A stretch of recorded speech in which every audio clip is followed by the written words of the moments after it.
Ernest W. Écrit et réalisé par Tariq Taleb.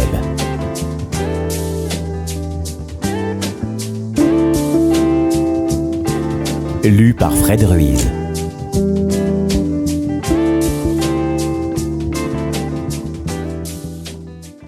Chapitre 1. Jaune. Hoodystone, 1854. Le cœur d'une fleur de tournesol, d'un jaune éclatant, qui cache juste derrière le champ de maïs d'un jaune rayonnant. Je suis allongé sur le ventre, tout juste sorti d'une sieste improvisée, là, au milieu d'une rangée de plantes bien plus hautes que moi et mes 10 ans. Je cherche une nouvelle perspective entre les épis alignés.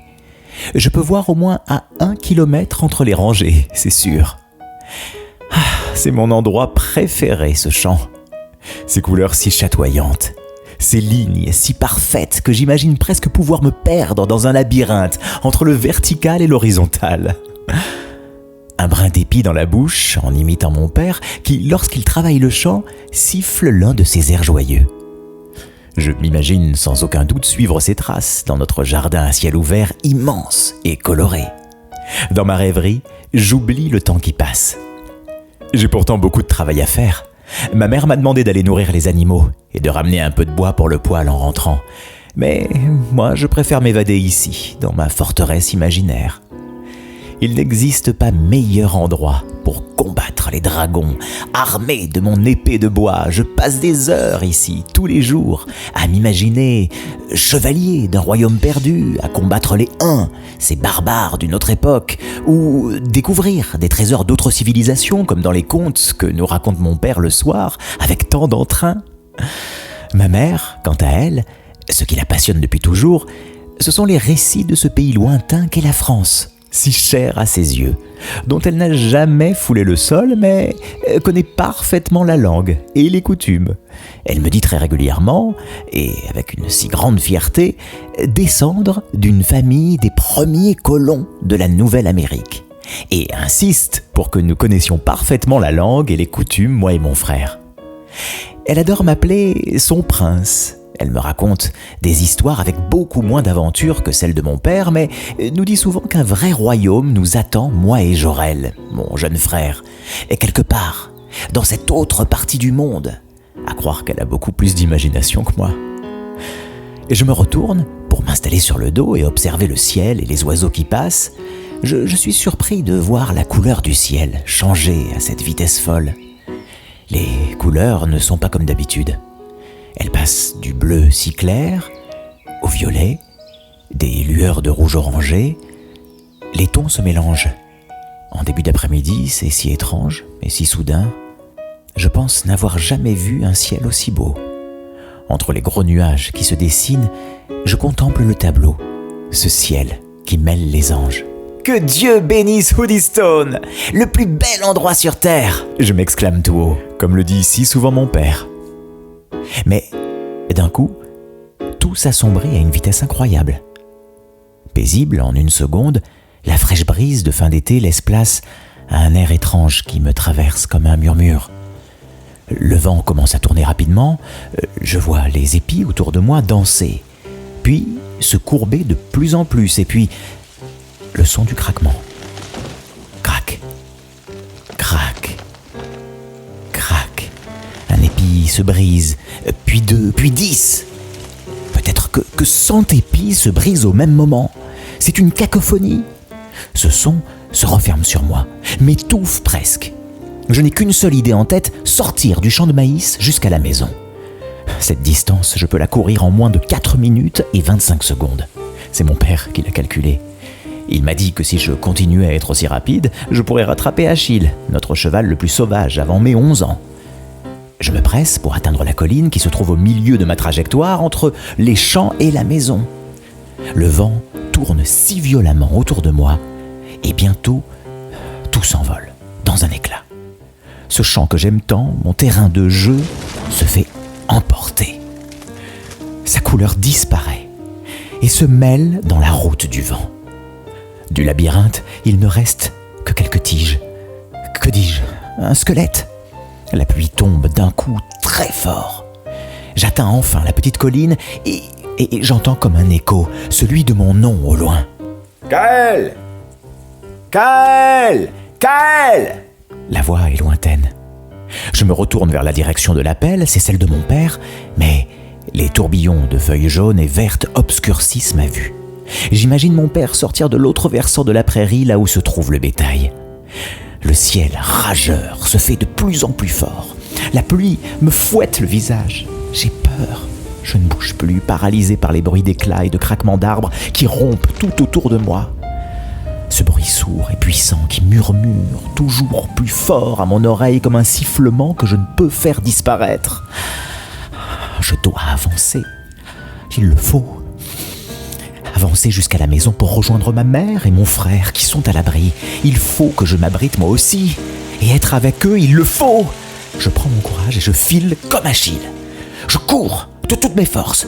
Je me sens rapide. Cette puissance qui m'entoure me donne de la vitesse. Mais cette pluie me fouette de plus en plus. Les arbres se courbent les uns après les autres derrière moi. La force de l'élément est indescriptible.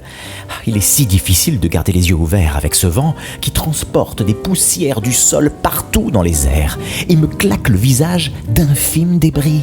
Des larmes coulent sur mes joues. J'ai tellement peur. Je peux à peine distinguer la maison devant moi à quelques centaines de mètres au bout du chemin. J'accélère dans ma dernière ligne droite quand soudain, une main attrape mon bras. Je me retourne. C'est mon père. « Je suis là, fils. Nous devons rentrer au plus vite. » Face à la situation, je ne dis rien. J'ai confiance en lui. Il me prend dans ses bras et avance comme il le peut vers notre maison. Blotti contre lui, ses mains me protègent des projections de toutes sortes. Je m'agrippe tant bien que mal.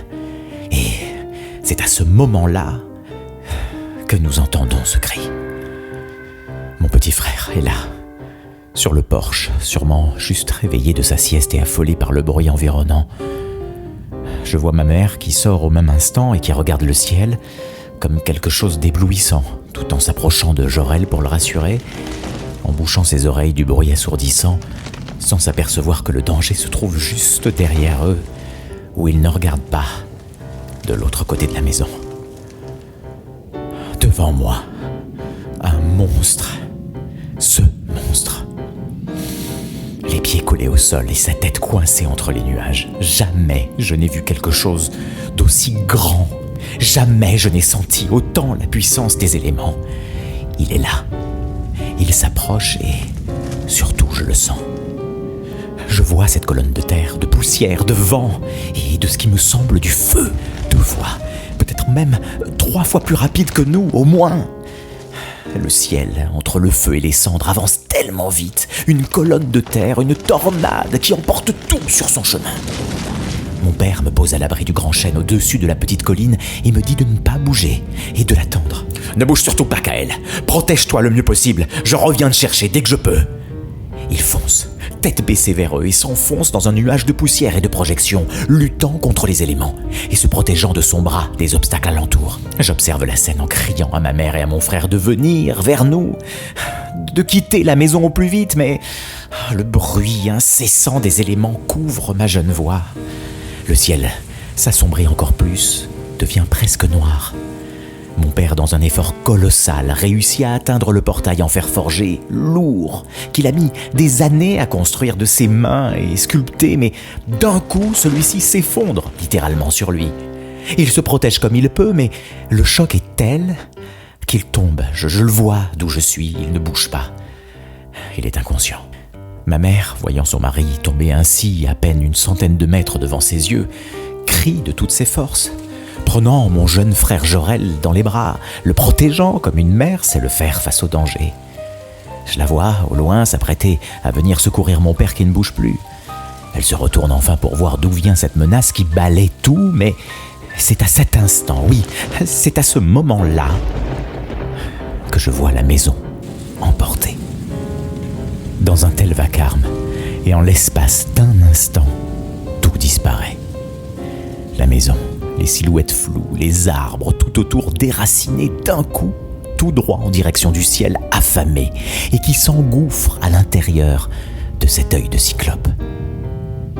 Paralysé, immobile, incapable de prononcer un simple mot vers ce monstre en face de moi.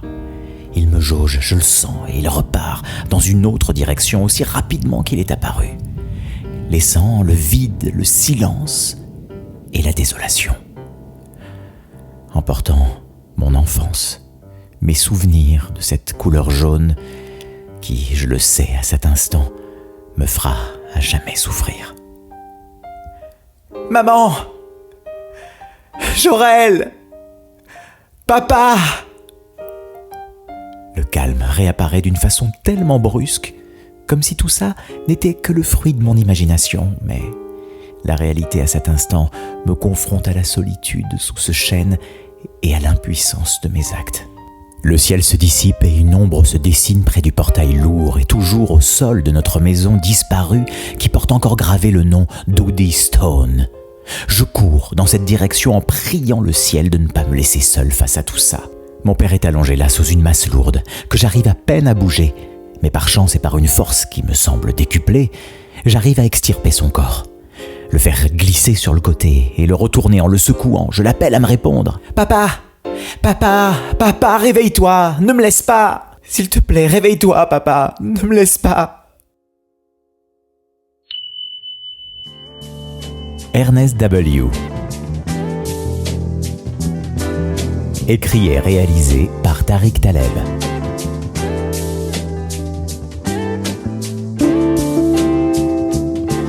Lu par Fred Ruiz.